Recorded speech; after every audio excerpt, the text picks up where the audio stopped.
श्री शिवाय नमस्तुभ्यम, हर हर महादेव। कैसे हैं आप सभी लोग। पिछले साल की वैशाख शिवरात्रि शिव महापुराण में गुरुजी ने यानी पंडित मिश्रा जी ने वैशाख के कई उपाय बताए थे। तो उन्हीं में से 5 उपाय हम इस वीडियो में आपको बताएंगे जो आप इस माह अप्रैल में कर सकते हैं। गुरुजी पंडित मिश्रा के ये उपाय आपको कब और कैसे करने हैं, इसकी जानकारी हम आपको इस वीडियो में देने वाले हैं। सबसे पहला उपाय वैशाख शिवरात्रि का महारोग मुक्ति उपाय है। दूसरा उपाय माह अप्रैल का धन प्राप्ति उपाय है। तीसरा उपाय दुख तकलीफ कष्ट उपाय निवारण है, जिसे आपको इन वैशाख में करना है। चौथा उपाय इस माह का बेल फल वाला महा उपाय है। पांचवा उपाय ऐसा है जिसको करने के बाद 6 महीने तक उसका लाभ आपको होता रहता है। तो बढ़ते हैं वैशाख के पहले उपाय की ओर। मगर उसके पहले अगर आप शिवजी के सच्चे भक्त हैं तो चैनल को ज़रूर सब्सक्राइब करें और एक लाइक ज़रूर कर दें। वैशाख माह के शिवरात्रि को आपको गुरुजी पंडित मिश्रा जी के बताए तरीके से करना होगा, जो कि गुरुजी ने अपनी पिछली कथा में बताया था। पहले आप ये समझ लीजिए कि ये उपाय आपको कैसा करना है। जिनको कोई बड़ा रोग हो गया हो या फिर पेट से जुड़ी कोई भी समस्या हो, लीवर किडनी में सूजन हो या लीवर से किसी भी जुड़ी बीमारी से आप अगर पीड़ित हो, तो आप इस उपाय को इस वैशाख के अप्रैल माह में जो शिवरात्रि आती है उस समय ये उपाय कर सकते हैं। इस वर्ष वैशाख की महाशिवरात्रि 18 अप्रैल को है। आपको आपके घर से यानी कि मिट्टी के कलश से, मटका होगा आपके पास मिट्टी का, एक कलश जल यानी कि तांबे का आपको कलश लेना है और मिट्टी का जो हमारे घर में पीने का जो मटका रहता है उससे आपको क्या करना है, एक जल तांबे का भर लेना है। एक कलश पानी का भर ले और शिव मंदिर में लेके जाइए। आपको एक बेलपत्र भी साथ में लेके जाना है। इस बेलपत्र को आपको तांबे के पात्र में ही डाल देना है।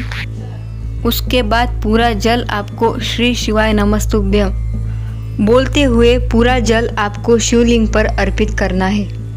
पूरा जल अर्पण करने के बाद जलाधारी से जब जल नीचे गिरता है तो वो जल आपको आपके तांबे के कलश में लेके घर को आना है और उस जल का आचमन उस रोगी व्यक्ति को पिला देना है। कितनी ही बड़ी बीमारी से क्यों ना पीड़ित हो, भोलेनाथ की कृपा से उस व्यक्ति का रोग ठीक होने लगता है, उस व्यक्ति को आराम लगने लगता है।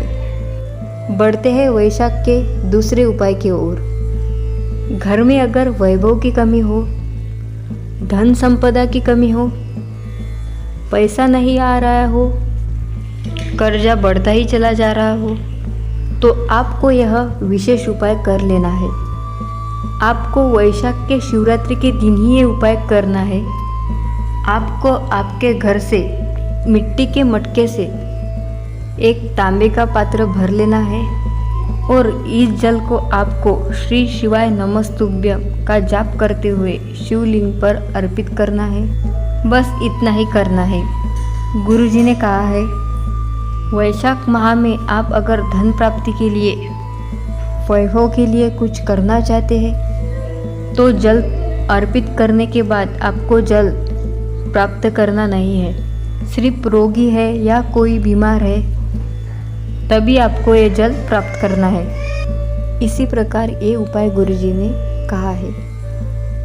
मात्र शिवलिंग पर जल अर्पण करने से और श्री शिवाय नमस्तुभ्यम का जाप करने से आपके घर में धन संपदा के योग आने लगते हैं। भोलेनाथ की विशेष कृपा प्राप्त होती है।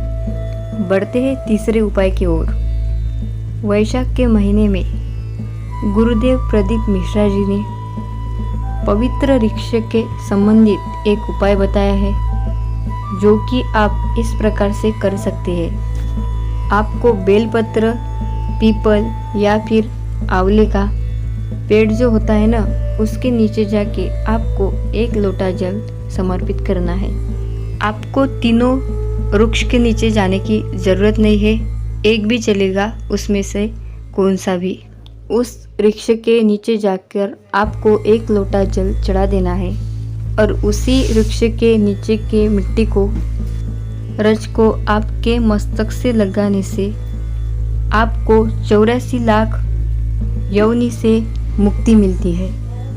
जीवन से दुख, तकलीफ और कष्ट नष्ट हो जाते हैं। बढ़ते हैं चौथे उपाय की ओर।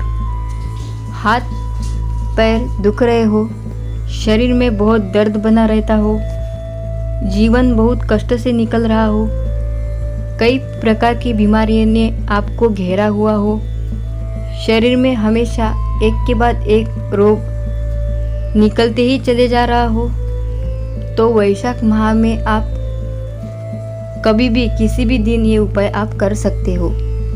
आपको एक बेलफल लेना है और उसके बाद उस बेलफल को तोड़कर आपको उसके अंदर का जो गुद्दा रहता है उसको सब निकाल लेना है। सिर्फ बेलफल की जो परत रहती है उसको लेना है और उसके अंदर आपको जल भर लेना है। उसके बाद उस जल को आपको अपने तांबे के कलश में डाल देना है। ये थोड़ी मात्रा में रहेगा, तो आप क्या करें, सादे पानी से अपना कलश पहले भर दे थोड़ा, बाद में इस जल को उस कलश में डाल दे। उसके बाद इस कलश का जो जल है, उस जल को आपको शिवलिंग पर अर्पित करना है और श्री शिवाय नमस्तुभ्यम इस जाप का मंत्र कह के आपको यह जल अर्पण कर देना है और यह जल आपको तांबे के पात्र में ही रखना है। उसके बाद पूरा जल अर्पण करने के बाद जलाधारी से जब जल नीचे गिरता है, थोड़ा सा भाग जल का प्राप्त करके जो रोगी व्यक्ति है उसे वो जल आपको पिला देना है। कुंदकेश्वर महादेव का नाम लेके उस जल का आचमन करवाए। गुरुजी ने कहा है, कितने भी बड़े रोग क्यों ना हो, कितने भी प्रकार की बीमारी क्यों ना हो, वे व्यक्ति ठीक होना शुरू होता है। बहुत महत्व है वैशाख के महीने में बेलफल का जल शिवलिंग पर अर्पित करने का।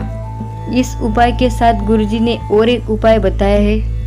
आपको एक कलश में जल भर लेना है। बेल फल का जल उस कलश में डालने के बाद वह जल आपको बेल पत्र के पेड़ के नीचे जाकर अर्पित करना है। बढ़ते हैं 5वें और अंतिम उपाय की ओर। वैशाख माह में आने वाली महाशिवरात्रि को आपको पार्थिव शिवलिंग का निर्माण करना है और उसका पूजा अर्चन करना है और आप उसको उसी रात शाम के समय उसका आपको विसर्जन करना है। बस इतना ही कर देने से कभी किसी को कोई बड़ी बीमारी नहीं होती है, कोई रोग नहीं होता है। 6 महीने तक आपके घर में और भोलेनाथ जी की कृपा निरंतर बनी होती है। और जिस घर में पार्थिव शिवलिंग का निर्माण होता है और उसकी पूजा अर्चना की जाती है, उस घर में कभी भी अकाल मृत्यु नहीं होती है। तो ये उपाय आप जरूर करें, इसका प्रभाव 6 महीने तक आपके घर पर रहता है। चलो तो फिर मैंने आपको जैसे बताया सेम वैसा ही आपको करना है, चूक नहीं करनी है। और अगर आपको कुछ भी समझ में नहीं आ रहा है तो आप मुझे कमेंट करके नीचे बताइए, मैं आपको बता दूंगी। मिलते हैं ऐसे ही यूज़फुल वीडियो में, तब तक के लिए श्री शिवाय नमस्तुभ्यम, हर हर महादेव।